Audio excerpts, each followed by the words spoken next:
আসসালামু আলাইকুম। শিফা টক্সের নিয়মিত রাতের আয়োজনে আপনাদের সকলকে স্বাগত জানাচ্ছি। আমি মনিরুল ইসলাম। মুসলিম উম্মাহকে ত্যাগের মহিমায় উদ্ভাসিত করতে এগিয়ে আসছে পবিত্র ঈদুল আজহা।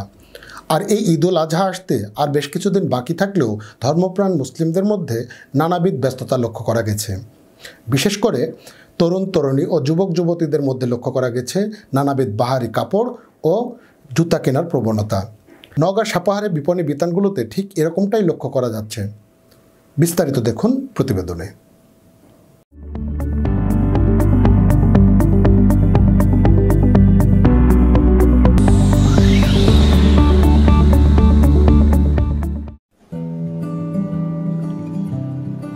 ঈদে সকলের চাই নতুন পোশাক।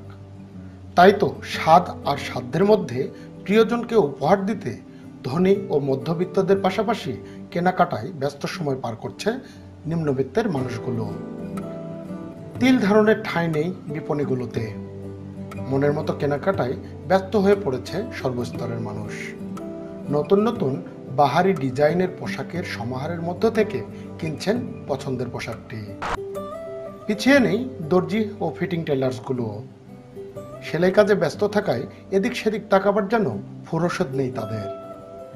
এছাড়াও জুতা স্যান্ডেলের দোকানগুলো ঈদের আমেজে যেন সেজেছে নতুন রূপে। সব মিলিয়ে এবারের ঈদ উৎসব জমজমাটভাবে পালিত হবে বলে মনে করছেন এলাকাবাসী।